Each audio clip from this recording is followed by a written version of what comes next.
El siguiente segmento tiene contenido o opinión. El siguiente segmento tiene contenido o opinión. La entrevista en 7:31 de la mañana. Gracias por la sintonía. En la primera parte de nuestro espacio, Silrad dio lectura a una nota publicada por el portal Primicias que daba cuenta que la comisión de mesa del municipio metropolitano de Quito aprobó 2 pedidos de remoción del alcalde Jorge Yunda. El miércoles 2 de junio, la próxima semana, el miércoles 2 de junio, el Consejo Metropolitano decidirá la suerte del alcalde Yunda. El cuerpo de la noticia dice: por unanimidad, el Pleno de la Comisión de Mesa del Consejo Metropolitano de Quito aprobó ayer jueves 27 de mayo los 2 pedidos de remoción que pesan contra el alcalde metropolitano de Quito, Jorge Yunda. Los votos de los concejales Mónica Sandoval, de Fuerza Compromiso Social, Santiago Guarderas, de Unión Ecuatoriana, Analía Ledesma, de Izquierda Democrática, y Fernando Morales, de la Concertación, aprobaron las solicitudes de los colectivos Quito Unido y del Frente de Profesionales por la Dignidad de Quito. El siguiente paso: la Secretaría del Consejo Metropolitano deberá convocar a 2 sesiones para que el Consejo vote a favor o en contra de cada pedido. Se ha ratificado que el 2 de junio es la fecha tentativa que se realizarían las 2 sesiones. Eso ha dicho Analía Ledesma, concejala de Quito. El pedido de Quito Unido se votaría en la mañana de ese 2 de junio, mientras que el del Frente de Profesionales por la Dignidad de Quito sería en la tarde. Justamente hablemos con la jurista que patrocina el pedido de remoción del Frente de Profesionales por la Dignidad de Quito, que es la abogada Jessica Jaramillo, que nos acompaña. ¿Cómo le va? Bienvenida, buenos días, ¿cómo está? Buenos días, Fabricio, muchas gracias por la invitación. Gracias también a quienes nos escuchan a esta hora de la mañana. Gracias. A ver, expliquemos a la audiencia un poquito los detalles del pedido de remoción que ustedes han planteado, en atención a que ya hay una decisión de la Comisión de Mesa que ha trasladado para conocimiento del Consejo Metropolitano, que será la instancia que finalmente resuelva. Empecemos por la naturaleza del pedido. ¿Por qué el Frente de Profesionales por la Dignidad de Quito, que usted representa, abogada Jessica Jaramillo, plantea la remoción del alcalde Jorge Yunda? Bueno, Fabricio, primero creo que es importantísimo que la ciudadanía conozca que la remoción y la revocatoria son 2 herramientas de participación ciudadana, que lo que están permitiendo es que los ciudadanos, en ejercicio de su derecho de participación, puedan retirar el encargo de confianza hacia una autoridad electa en las urnas.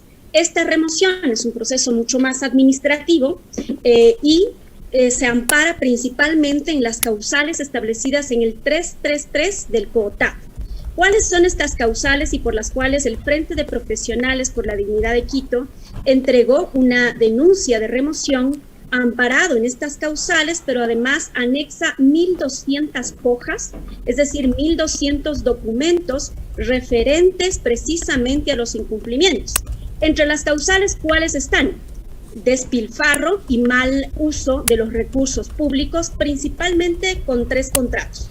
Lo que tiene que ver con pruebas PCR, que no está incorporado acá lo relacionado al ámbito judicial. Eso es completamente aparte. Nosotros hablamos acá del ámbito administrativo. Adicional, hay un informe de la Contraloría respecto precisamente de este tipo de adquisición, y también hemos incorporado algo que también es muy importante, y hubo la semana pasada un pronunciamiento de la Procuraduría General del Estado, principalmente en cerca de 60 millones de dólares que se han entregado en contratos, en contrataciones recurrentes, es decir, a una misma empresa denominada Inmosoluciones, quien además ha tenido un acuerdo con la empresa GEINCO, y con lo cual este acuerdo que se mantiene, o esta alianza estratégica que se denomina, ya la Procuraduría General del Estado indicó que no es adecuado, que no es viable, porque lo que está haciendo esta contratación recurrente es primero quebrar el Estado, luego irse en contra de lo que establecen los principios de la Ley Orgánica del Sistema Nacional de Contratación Pública, que son, por ejemplo, trato justo, igualdad, equidad entre los contratistas, y lo que hace es desequilibrar el mercado. Estas contrataciones recurrentes constan como tales en un informe de Quito Honesto, en donde se establece que desde la municipalidad, a través de la empresa pública EMOP, EMAP y administraciones zonales, se ha contratado cerca de 60 millones con esta empresa. Adicional a eso, hay un informe también de Quito Honesto en donde se está señalando que durante la emergencia, durante el año de 2020, ha habido contrataciones que no cumplen los estándares de la ley, que van contra la ley, que vulneran la normativa y que incluso han excedido el monto para el cual han sido las instituciones delegadas en la contratación. Con lo cual, evidentemente, hay un mal manejo de recursos. Adicional, hay dos causales importantes: incumplimiento de resoluciones, incumplimiento de ordenanzas y, sobre todo, algo que es muy importante, la participación ciudadana tiene un rango legal constitucional, es un derecho constitucional de los ciudadanos a participar. Para eso se ha establecido todo un mecanismo de participación, que en el caso de las localidades estamos hablando de la Asamblea de Quito, que es el espacio máximo de la participación ciudadana en la ciudad.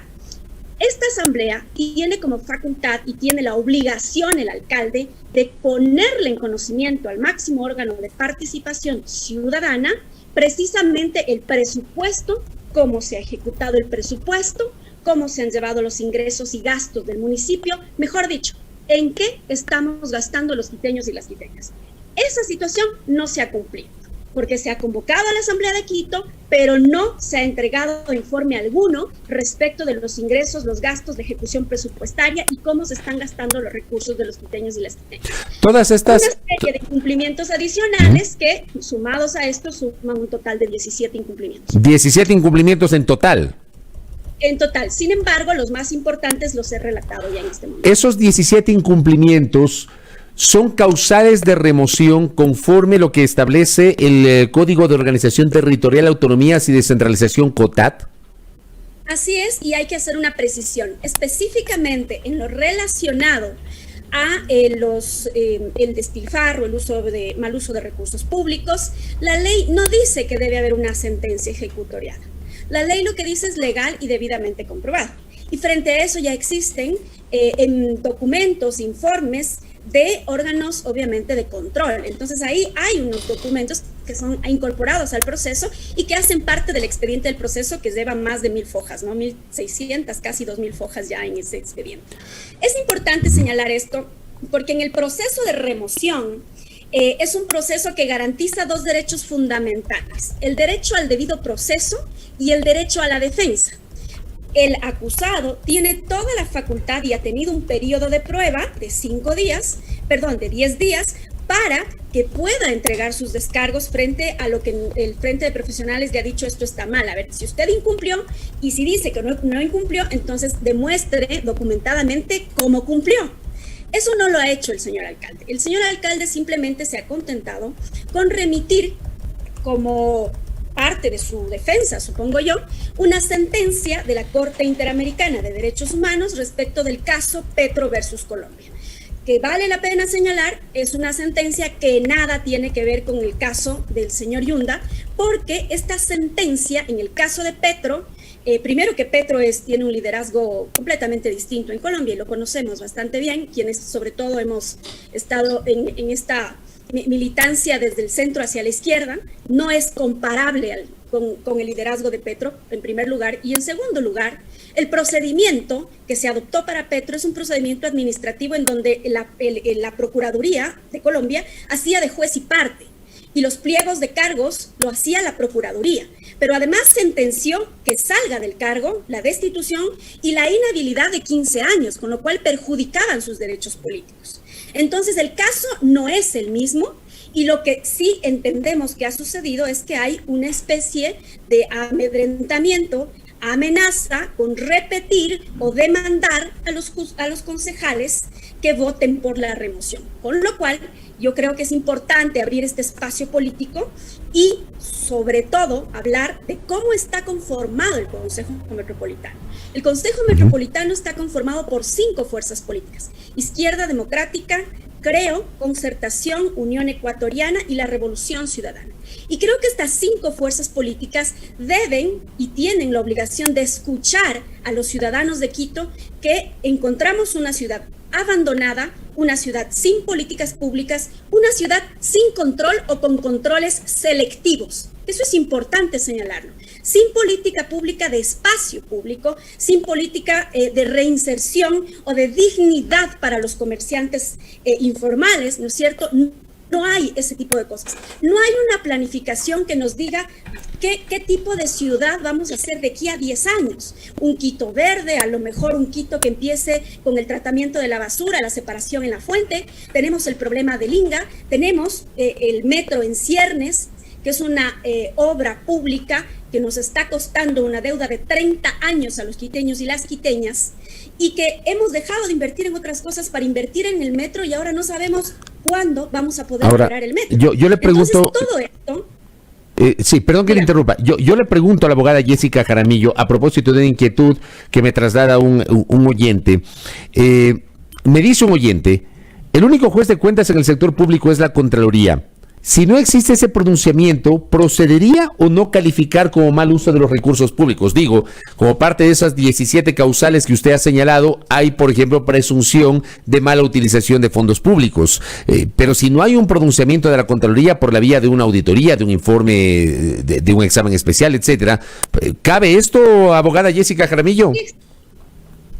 Existe un informe de Contraloría específicamente sobre el tema de repavimentación con, entiendo ya que presunción de responsabilidad penal. Con lo cual, evidentemente, la Contraloría ha hecho su trabajo y la semana pasada la señora Contralora ha emitido ya un pronunciamiento respecto de las situaciones que tienen que ver con el municipio de Quito. Entonces, como le decía Fabricio, nosotros como ciudadanos, como profesionales, como gente que conoce también un poco la tubería de cómo funciona el municipio de Quito, ya hemos hecho lo que nos corresponde. Hemos hecho una demanda muy bien elaborada que nos hemos tardado semanas en elaborarlo. Hemos hecho escritos de prueba que nos permitan precisamente reproducir todo lo que está en este expediente de casi 2.000 hojas que le comento. Pero además, y esto es sumamente importante, los ciudadanos ya hemos hecho este empuje, ya hemos hecho uso de nuestra herramienta. Este momento quien va a decidir no es un ente administrativo, es un ente político que tiene la representación de los ciudadanos y las ciudadanas de Quito. Es decir, que son electos, al igual que el alcalde, por la ciudadanía. Entonces, estos 5 bloques, que son los que tienen la fuerza política al interior del Consejo, son los que tienen que sintonizar las necesidades de la gente, pensar en una alcaldía de transición que es sumamente necesaria para poner la casa en orden, para evitar que se siga, por ejemplo, maltratando a los funcionarios del municipio de Quito, que se siga desvinculando, porque así lo creen las autoridades, porque amanecieron de mal humor quizá, desvinculando a los funcionarios del municipio de Quito sin razón alguna y maltratando. Hay funcionarios al interior del municipio que tienen claro que tampoco están lamentablemente contentos con esta administración que les ha sido muy, muy compleja también para ellos. Así que creo que es importante invitarles a los concejales a que piensen en una alcaldía de transición en donde los ciudadanos marquemos la agenda para construir un Quito verde, un Quito solidario, un Quito inclusivo, un Quito diferente, para tener una ciudad en donde podamos salir con seguridad a los parques, a las plazas, en donde nuestros hijos puedan crecer con seguridad, con salud, con atención. Y eso solamente lo vamos a conseguir si logramos sentar las bases de la institucionalidad que se ha venido a menos. Abogada, para terminar, para esta sesión que posiblemente sea el 2 de junio, el miércoles 2 de junio, ¿ustedes también serán escuchados por el Consejo o ya no cabe, tomando en cuenta que presentaron las pruebas de cargo a la comisión de mesa? ¿Cómo es el procedimiento? Conforme al ejercicio del derecho al debido proceso y a la defensa, se presentarán pruebas de cargo y pruebas de descargo. ¿Ante el Pleno del Consejo? Ante el Pleno del Consejo. Es decir, que se presentarán para escuchar sus alegaciones tanto el señor alcalde o sus abogados patrocinadores como la accionante del Frente de Profesionales o su abogada patrocinadora. Correcto. ¿La fecha está confirmada o no? ¿O se sigue manejando como tentativa, la del 2 de junio? No tenemos todavía una notificación con la fecha, pero se presume aparentemente que podría ser el 2 de junio. Correcto, estamos pendientes de eso. Quiero agradecerle a la abogada Jessica Jaramillo por el tiempo. Que tenga un buen día. Muchas gracias, un saludo a quienes nos escuchan. Muy gentil. Jessica Jaramillo nos ha acompañado en esta mañana. Ella patrocina al denominado Frente de Profesionales por la Dignidad de Quito, que había presentado este pedido de remoción del alcalde metropolitano Jorge Yunda, que pasó ya de la comisión de mesa al Consejo Metropolitano. El Consejo sería convocado para el miércoles 2 de junio. 7:46 en la primera hora.